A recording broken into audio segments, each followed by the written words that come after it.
First of all stock மார்க்கெட்டை பத்தி நிறைய பேருக்கு இருக்கக்கூடிய முக்கியமான டவுட் என்னன்னா, நிஜமாலுமே இந்த ஸ்டாக் மார்க்கெட்டை கவர்மெண்ட் கண்ட்ரோல் பண்ணுதா? இல்ல இந்த பாலிடிக்ஸுக்கும் ஸ்டாக் மார்க்கெட்டுக்கும் ஏதாவது சம்மந்தம் இருக்கா? ஏதாவது கட்சி கண்ட்ரோல் பண்ணுதா? இல்ல இந்த கட்சி ஆட்சிக்கு வந்தா தான் ஸ்டாக் மார்க்கெட் ஏறும், இந்த கட்சி ஆட்சிக்கு வந்தா ஸ்டாக் மார்க்கெட் இறங்கும். இப்படிங்கிற மாதிரி எல்லாம் ஏதாச்சும் இருக்கா? அப்படிங்கிறது ஒரு பார்வை இருக்கு இல்லையா? அந்த சுத்தி நிறைய குழப்பங்கள் இருக்கு. ஃபர்ஸ்ட் இது ஒவ்வொன்றா நம்ம தெளிவா பேசிடுவோம். முதல்ல ஸ்டாக் மார்க்கெட்டை கவர்மெண்ட் கண்ட்ரோல் பண்ணுதா? ஃபர்ஸ்ட் விஷயத்த நீங்க புரிஞ்சுக்க வேண்டியது, ஸ்டாக் மார்க்கெட் அப்படிங்கிறது செபி அப்படின்னு சொல்லக்கூடிய ஒரு செல்ஃப் கவர்னிங் பாடிக்கு கீழே இயங்குது. செல்ஃப் கவர்னிங் பாடிக்கு சொல்லி செபி மினிஸ்ட்ரி ஆஃப் ஃபைனான்ஸுக்கு கீழே இயங்குது. இப்போ பிசிசிஐ தானே கிரிக்கெட் டீமை செலக்ட் பண்ணுது. இப்போ பிசிசிஐ டைரக்டா மேட்சுக்குள்ள பூந்து ஒரு பேட்ஸ்மேன் எப்படி ஆடணும் அப்படிங்கிறத கண்ட்ரோல் பண்ண முடியுமா? பண்ண முடியாதா? மேக்சிமம் அது பாசிபிள் இல்லை. பிசிசி அதிகபட்சம் என்ன பண்ண முடியும்? ஒரு டீமை செலக்ட் பண்ணி அந்த டீமை இந்தியா சார்பா விளையாட அனுப்ப முடியும். அந்த டீம் எப்படி பர்ஃபார்ம் பண்ணுது அப்படிங்கிறது அந்த டீம் இருக்கக்கூடிய இண்டிவிஜுவலை பொறுத்தது தானே தவிர அந்த டீம் இருக்கக்கூடிய இண்டிவிஜுவல் பொறுத்தது தானே தவிர பிசிசிஐ பொறுத்தது இல்லை. இப்ப பிசிசிஐ அதிகபட்சம் என்ன பண்ண முடியும்னா அந்த டீமை செலக்ட் பண்ண முடியும். அதே மாதிரிதான் இந்த கவர்மெண்ட் ஸ்டாக் மார்க்கெட்டை டைரக்டா கண்ட்ரோல் பண்ணுது அப்படின்னா செபில யாரு சேர்மனா இருக்கணும், இல்ல என்எஸ்சிஓய சேர்மன் யாரா இருக்கணும், இந்த மாதிரியான அபிஷியல்ஸ கவர்மெண்ட் செலக்ட் பண்ணும். அது குழப்பமே கிடையாது. ஆனா ஒரு இண்டிவிஜுவல் ஸ்டாக்கோடைய பர்ஃபார்மன்ஸ, ஒரு ஸ்டாக் மார்க்கெட்டோடைய பர்ஃபார்மன்ஸ கவர்மெண்ட் டைரக்டா கண்ட்ரோல் பண்ண முடியாது. அதை தெளிவா புரிஞ்சுக்கணும். கவர்மெண்ட் டைரக்டா ஒரு ஸ்டாக் மார்க்கெட்டோட பர்ஃபார்மன்ஸையும் இல்ல ஒரு இண்டிவிஜுவல் ஸ்டாக்கோட பர்ஃபார்மன்ஸையும் கவர்மெண்டால கண்ட்ரோல் பண்ண முடியாது. இண்டிவிஜுவல் ஸ்டாக் மார்க்கெட்டோட பர்ஃபார்மன்ஸையோ எது கண்ட்ரோல் பண்ணுதுன்னா இன்வெஸ்டர்ஸோடைய பணம். இந்த இன்வெஸ்டர்ஸோடைய பணத்தை எது ட்ரிகர் பண்ணி உள்ள எடுக்குதுன்னா மேக்ரோ எக்கனாமிக் கண்டிஷன்ஸ். சரி, அப்போ கவர்மெண்ட்னால எதுவுமே பண்ண முடியாதா ஸ்டாக் மார்க்கெட்ல அப்படின்னா கவர்மெண்ட்னால மார்க்கெட்டை இன்ஃப்ளூயன்ஸ் பண்ண முடியும். கண்ட்ரோல் பண்றதுன்றது வேற, இன்ஃப்ளூயன்ஸ் பண்றது அப்படிங்கிறது வேற. எப்படி இன்ஃப்ளூயன்ஸ் பண்ண முடியும்? இப்போ ஒரு கவர்மெண்ட் என்ன பண்ணுது, ஒரு டாக்ஸ் பாலிசியை மாத்துது. ஸ்டாக் மார்க்கெட்ல இன்வெஸ்ட் பண்றவங்களுக்கெல்லாம் டாக்ஸ் 5% தான், இல்ல 10% தான். இந்த மாதிரி ஒரு டாக்ஸ் பாலிசியை மாத்துதுன்னு வச்சுக்கோங்களேன். இப்ப என்ன பண்ணுது கவர்மெண்ட் இந்த ஸ்டாக் மார்க்கெட்ல இன்ஃப்ளூயன்ஸ் பண்ணுது. எப்படி இன்ஃப்ளூயன்ஸ் பண்ணுது? டைரக்டா இல்ல, இன்டைரக்டா. அப்போ ஸ்டாக் மார்க்கெட்டோட டாக்ஸ கம்மி பண்றதோ இல்ல எச் பண்றது மூலியமா நிறைய இன்வெஸ்டர்ஸ் உள்ள பணம் கொண்டு வரவோ வெளியே கொண்டு போக வைக்கவோ முடியுது. அப்போ இது ஒரு இன்ஃப்ளூயன்ஸ், ஆனா கண்ட்ரோல் கிடையாது. சரி, அதே மாதிரி ஒரு ஆர்பிஐ, ஒரு சென்ட்ரல் பேங்க் ஒரு இன்ட்ரெஸ்ட் ரேட்டை மாத்துறது மூலியமாவோ அல்லது ஒரு இன்ட்ரெஸ்ட் ரேட்டை சேஞ்ச் பண்றது மூலியமாவோ மார்க்கெட்டை இன்ஃப்ளூயன்ஸ் பண்ண முடியும், கண்ட்ரோல் பண்ண முடியாது. இதுவே ஒரு எக்ஸ்போர்ட் ரூல, ஒரு கவர்மெண்ட் எக்ஸ்போர்ட் ரூல மார்க் இதெல்லாம் எக்ஸ்போர்ட் பண்ணக்கூடாது, இந்த விஷயத்துல இம்போர்ட் பண்ணக்கூடாது அப்படின்னு ஒரு இம்போர்ட் எக்ஸ்போர்ட் கூட கவர்மெண்ட் மாற்றி அமைக்கிறது மூலியமா ஸ்டாக் மார்க்கெட்டை இன்ஃப்ளூயன்ஸ் பண்ண முடியும். சோ இப்படித்தான் நம்ம மார்க்கெட்டை ஒரு கவர்மெண்ட் இன்ஃப்ளூயன்ஸ் பண்ணுதே தவிர டைரக்டா ஸ்டாக் மார்க்கெட்டை கவர்மெண்ட் கண்ட்ரோல் பண்ணிடணும். கவர்மெண்ட் இன்னைக்கு நடக்குது, ஓகே, இன்னைக்கு கவர்மெண்ட் இன்னைக்கு இந்தியன் ஸ்டாக் மார்க்கெட்டை ஏத்தணும் அப்படின்னு கவர்மெண்ட் நினைச்சா இன்னைக்கே போய் ஏத்திட முடியுமானா அப்படி நடக்காது. அப்படி நடந்துதான் இருந்ததுதான் இந்நேரம் டெய்லி பங்குச்சந்தை ஏறிட்டே இருக்கும். எந்த நாட்டிலுமே பங்குச்சந்தை ஏற்கனவே இருக்காது. கவர்மெண்ட் ஏற்றிட்டு இருக்க வேண்டியது, எங்க யாரு அதிகமா ஏத்துறாங்க அப்படின்னு போட்டி போட்டு இருக்கலாம் நம்ம. சோ அந்த மாதிரியான விஷயங்களை நம்ம மைண்ட்ல இருந்து எடுத்துடலாம். Government can influence market. Government can ஒரு மார்க்கெட்டை இன்ஃப்ளூயன்ஸ் பண்ண முடியும் by law, by tax, by investment மெத்தடுகளை மாற்று மூலியமா இவங்க பண்ணக்கூடாது, இந்த மாதிரியான விஷயங்கள் மூலியமா இன்ஃப்ளூயன்ஸ் பண்ண முடியுமே தவிர கண்ட்ரோல் பண்ண முடியாது. Market is controlled by buyers and sellers. இந்த பையர்ஸ் அண்ட் செல்லர்ஸ் மேக்சிமம் 3 கேட்டகரிக்குள்ள வந்துருவாங்க, FIS, DAS and retailers. So இதுல ரீட்டைலர்ஸை பொறுத்த வரைக்கும் நான் நீங்களாம் ரீட்டைலர் தான். நம்மளுடைய பணம் பெரிய மார்க்கெட்டை கண்ட்ரோல் பண்ணுமானா இல்ல. எஃப்ஐஎஸ் அண்ட் டிஏஎஸ் சொல்லக்கூடிய foreign institution investors, domestic institution investors, இவங்களுடைய பணத்தினோட அளவு மிகப்பெரிய அளவு இருக்கு. அப்ப இவங்களோட பணத்தோட டைரக்ஷனை பொறுத்து மார்க்கெட்டோட திசையில் மாறும். சரி, இவங்களுமே ஏதோ வேலையை போய் சீட்டு குலுக்கி போட்டு பார்த்துட்டோ இல்ல பூ எடுத்து பார்த்தோ மார்க்கெட்டை கண்ட்ரோல் பண்றாங்க, பணம் கூட முடிவிட்டாங்களா? இல்ல. இவங்களும் மார்க்கெட்ல எப்போ பணத்தை போடுவாங்க, எப்போ அனுப்பாங்கன்னா மேக்ரோ எக்கனாமிக் கண்டிஷன்ஸ் மையமா வச்சுதான். மேக்ரோ எக்கனாமிக் கண்டிஷன்ஸ் அப்படிங்கிறது எதை குறிக்கும்னா ஒரு நாட்டோடைய பொருளாதாரத்தை பாதிக்கக்கூடிய எல்லா விஷயங்களுமே இந்த மேக்ரோ எக்கனாமிக்ஸ்ல வந்துடும். உதாரணத்துக்கு நம்மளுக்கு ஒரு ஜியோ பொலிட்டிக்கல் டென்ஷன் இருக்குல்ல, இப்போ ஈரானுக்கும் யுஎஸ்க்கு நடுவுல. அப்ப இதனால என்ன ஆகுது, மார்க்கெட்டோடைய தன்மை வந்து இதை பொறுத்து செயல்படுது. உதாரணத்துக்கு இந்த ஜியோ பொலிட்டிக்கல் டென்ஷன் கிரியேட் ஆனதுனால கூடாய் பிரைஸ் அதிகமாகுது, இங்க பொருட்கள் விலையேறுது, அதனால வாங்கக்கூடிய கன்சியூமர்ஸோடைய கெப்பாசிட்டி கம்மியாகுது, இதனால கம்பெனிகளோட லாபம் கம்மியாகுது, அதனால பகிச்சது. அப்போ இந்த மாதிரி மேக்ரோ எக்கனாமிக்ஸ் அப்படிங்கிறது ஒரு நாட்டுடைய பொருளாதாரத்தை, ஒரு நாட்டுடைய பிசினஸ மாறிக்கூடிய எல்லா விஷயங்களுமே இந்த மேக்ரோ எக்கனாமிக்ஸ் கூட வந்து. ரொம்ப சிம்பிளா சொல்லணும்னா, இந்த நாட்டுல வியாபாரம் பண்றதுக்கு, ஒரு தொழில் பண்றதுக்கு சுமூகமான சூழ்நிலை வந்து உலகளவில் இருந்துச்சுன்னா மேக்ரோ எக்கனாமிக்ஸ் நல்லா இருக்கும். முதலீட்டாளர்கள் டிஏஎஸ் எஃப்ஐஸ் சொல்லக்கூடிய முதலீட்டாளர்கள் நிறைய பணத்தை மார்க்கெட்டுக்குள்ள கொண்டு போவாங்க, இதனால மார்க்கெட் ஏறக்கூடும். அப்போ இந்த சூழ்நிலையை சரியா வச்சுக்கிறதுக்கு கவர்மெண்ட் ஸ்டெப் எடுக்குது. அப்போ இந்த வாரனால இந்தியா பாதிக்காம இருக்க, இந்த டேட்டானால இல்ல இந்த விஷயத்தினால பாதிக்க, இந்த இப்படித்தான் இந்த சூழ்நிலை சரி பண்றதுதான் கவர்மெண்டோடைய வேலை. இந்த சூழ்நிலை நல்லா இருக்கிற பட்சத்துல மேக்ரோ எக்கனாமிக்ஸ் நல்லா இருக்கும், பங்குச்சந்தை ஏறும். சூழ்நிலை நல்லா இல்லாத பட்சத்துல மேக்ரோ எக்கனாமிக் மோசமா இருக்கு, எஃப்ஐடிஎஸ் கொண்டு மார்க்கெட்ல பணத்தை வைக்க மாட்டா, அதனால மார்க்கெட் ஆகும். இப்படித்தான் இது நடக்கும். ஓகே, அப்ப இது கவர்மெண்ட் கிளியர் ஆச்சுன்னு. அதே மாதிரி பொலிட்டிக்கல் பார்ட்டி, ஏதாவது ஒரு பொலிட்டிக்கல் பார்ட்டிக்கு ஸ்டாக் மார்க்கெட் ஃபேவரட்டா இருக்குமா?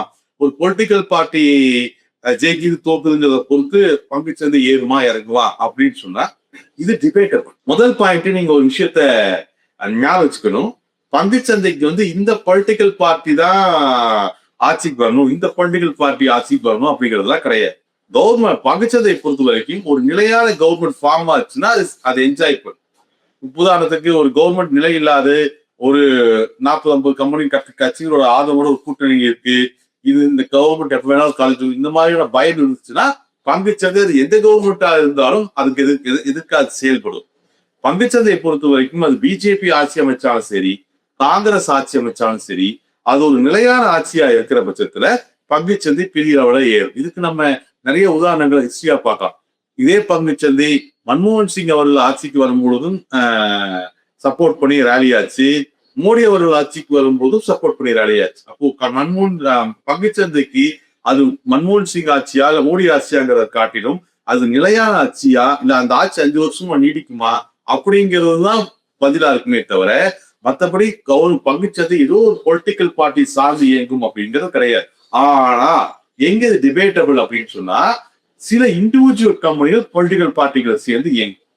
சில இண்டிவிஜுவல் கம்பெனியோடைய ஸ்டாக் இருக்கு இல்லையா, சில இண்டிவிஜுவல் கம்பெனியோட ஸ்டாக்ஸ் இருக்கு இல்லையா, அது பொலிட்டிக்கல் பார்ட்டிகள் சேர்ந்து. உதாரணத்துக்கு ரீசெண்ட் எக்ஸாம்பிள் எடுத்துக்குவோம். ரீசெண்ட் எக்ஸாம்பிள், தமிழ்நாட்டுல டிவிக்கு ஆட்சி பிடிச்சி விஜய் அவர்கள் முதலமைச்சர் ஆனாரு. உடனடியா சன் டிவியுடைய பங்குகள் வந்து அப்படியே தரமட்டத்துக்கு சரிஞ்சு இல்ல நினைச்சு இல்லையா. அப்போ இது வந்து டிவிக்கு ஆட்சிக்கு வந்ததுனால, விஜய் அவர்கள் ஆட்சிக்கு வந்ததுனால இது எதிர்கட்சி சார்ந்து இருக்கக்கூடிய, திமுகவை சார்ந்து இருக்கக்கூடிய சன் டிவிக்கு பாதிப்பு ஏற்படுத்தும், அதோடைய வளர்ச்சியில் பாதிக்கும் அப்படிங்கிற மாதிரியான காரணத்தினால அந்த ஸ்டாக்கோட விலை இறங்குது. ரைட்டா? இப்போ இந்த மாதிரி நீங்க நிறைய கம்பெனிகளை உதாரணத்துக்கு கேட்டுக்கலாம். உதாரணத்துக்கு சில பெரிய நிறுவனங்களே வந்து ஆளுங்கட்சி சார்ந்து இருக்கு. அப்ப அது கட்சி ஆட்சி மாறும்போது அந்த நிறுவனங்கள் அடிப்படும். இது நம்ம போன தடவை காங்கிரஸ் ஆட்சி வந்து பிஜேபி ஆட்சி மாறும்பொழுதும் பிஜேபி ஆட்சி தொடர்ந்து இருக்கும் போது இதை நம்ம நிறைய இடங்கள்ல பார்த்துருக்கோம். பிஜேபி ஆட்சியிலிருந்து காங்கிரஸ் ஆட்சி மாறுச்சு அப்படின்னு சொன்னா சில குறிப்பிட்ட நிறுவனங்களுடைய பங்குகள் அடிபடும். எப்படி டிவிக்கு ஆட்சிக்கு வந்தோடனே சன் டிவியோடைய ஷேர்ஸ் இறங்குச்சோம்.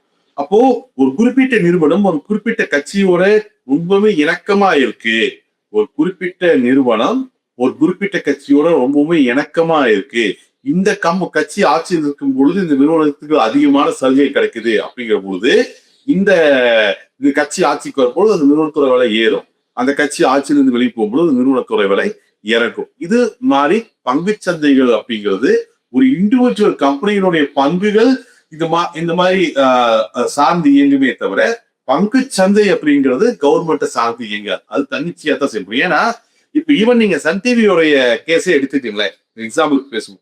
இப்போ சன் டிவி டிவிக்கு ஆட்சிக்கு வந்ததுனால சன் டிவியோட பங்கும் மிகப்பெரிய இறங்கிருச்சு இல்லையா. எதனால இறங்கிச்சு? ஓகே, இதனால சன் டிவிக்கு பொருளாதார ரீதியா இழப்பு வருமோ, முக்கியமான படங்கள் எல்லாம் சன் டிவி கிடைக்காம போய் இந்த மாதிரி. பட் இதெல்லாம் எதுவுமே நடக்காம அடுத்த காலாண்டு தேர்வுல சன் டிவியோட டிஆர்பி குறையில, ரெவன்யூ குறையினா ஈவன் அடுத்த காலாண்டு இருக்கும்பொழுது விஜயோட அவர்கள் ஆட்சியா இருந்தாலும் கூட சன் டிவியோட விலை ஏறும். ஏன்னா அடிப்படையில ஒரு பங்குச்சந்தை ஃபண்டமெண்டல், சென்டிமெண்ட் அப்படிங்கிறது டெம்பரவரி. ஸோ டிவிக்கு ஆச்சு சன் டிவி ஸ்டாக் இறங்குறது அப்படிங்கிறது சென்டிமெண்டல் இறக்கும். இந்த சென்டிமெண்டல் இறக்கும் அப்படிங்கிறது நிலைச்சு நிற்குமானா இருக்காது. பங்குச்சந்தை எப்பவுமே லாங் டைம்ல ஒரு கம்பெனியோடைய ஃபண்டமெண்டலை தான் பார்க்கும். லாங் டைம்ல ஒரு ஃபண்டமெண்டல் தான் பார்க்கும். ஸோ அந்த விஷயத்துல நீங்க ரொம்ப தெளிவா இருக்கணும்.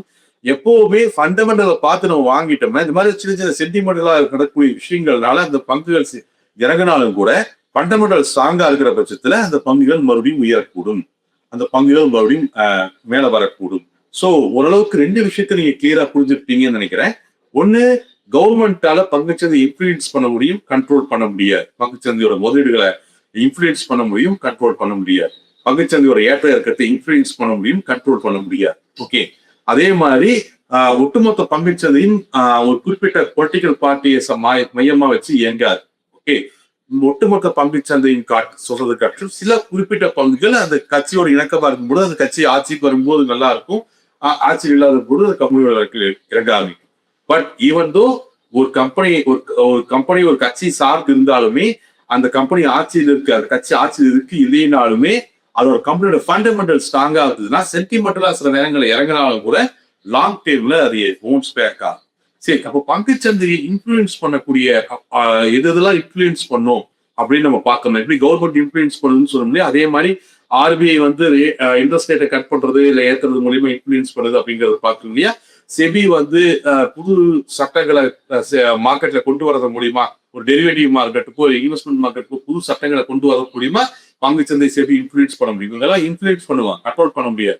அதே மாதிரி தான் உலகம் நடக்கக்கூடிய பிரச்சனைகளுக்கு ஜியோ பொலிட்டிக்கல் டென்ஷன்ஸ், ஒரு ஈரான் யுஎஸ் இஷ்யூ, ஒரு ரஷ்யா யுக்ரைன் இஷ்யூ, உலக அளவுல நடக்கக்கூடிய எல்லா பிரச்சனைகளுமே பங்குச்சந்தைகளை இன்ஃபுளுன்ஸ் பண்ணும்.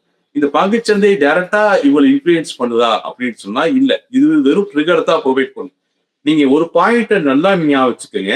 ஒரு பாசிட்டிவ் நியூஸ் வந்தா பங்குச்சந்தை ஏறும், ஒரு நெகட்டிவ் நியூஸ் வந்தா பங்குச்சந்தை இறங்கும்னு நீங்க நினைச்சீங்கன்னா அது கரெக்டான விஷயம் கிடையாது.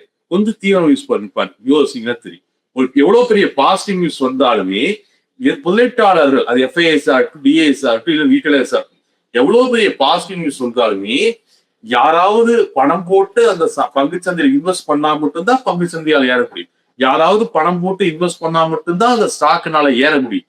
அப்போ ஒரு பாசிட்டிவ் நியூஸ் வந்ததுனால பங்குச்சந்தை ஏறிச்சா, இந்த இன்வெஸ்டர் பணம் இன்வெஸ்ட் பண்ணதுனால பங்குச்சந்தை ஏறிச்சாங்கன்னா இன்வெஸ்டர் பணம் இன்வெஸ்ட் பண்ணதுனாலதான் பங்குச்சந்தை ஏறிச்சு. அப்ப இந்த பாசிட்டிவ் நியூஸ் என்ன பண்ணுது, இன்வெஸ்ட் பண்றதுக்கான ஒரு சூழ்நிலை இருக்கா இல்லையா அப்படிங்கிறது சொல்லுது. பாசிட்டிவ் நியூஸ் தான் சூழ்நிலை இருக்கு, நெகட்டிவ் நியூஸ் தான் சூழ்நிலை இல்லை. இந்த ட்ரிகர் தான். ஈவன் தோ பாசிட்டிவ் நியூஸ் வந்துமே, ஒரு பயங்கரமான பாசிட்டிவ் நியூஸ் வந்துமே யாரும் மார்க்கெட்டில் வந்து பணத்தை எடுக்கலையா, பணத்தை இன்வெஸ்ட் பண்ணலீங்கன்னா மார்க்கெட் ஏறாது. இவ்வளவு பெரிய நெகட்டிவ் நியூஸ் வந்தும் யாரும் மார்க்கெட்டுக்கு பணத்தை நிதி எடுத்தீங்கன்னா மார்க்கெட் இறங்காது. அப்போ நீங்க மெயினா போக்கஸ் பண்ண வேண்டிய ஆக்டிவிட்டி அப்படிங்கிறது பங்குச்சந்தைகள்ல பணம் உள்ள வருதா, இன்வெஸ்டர்ஸ் உடைய மனநிலை இப்படி இருக்குங்கிறது தான். பாசிட்டிவ் அண்ட் நெகட்டிவ் நியூஸ் சொசைட்டில மாறி மாறி வந்துகிட்டே தான் நம்மளுக்கு இருக்கும். அதுல விதமான குழப்பமும் கிடையாது. மேலும் ஈடி தமிழ் சேனல்ல வரப்போகும் பிசினஸ் மற்றும் அது ரிலேட்டடான வீடியோவை பார்க்க உடனே கீழே இருக்க சப்ஸ்கிரைப் பட்டனை கிளிக் பண்ணுங்க.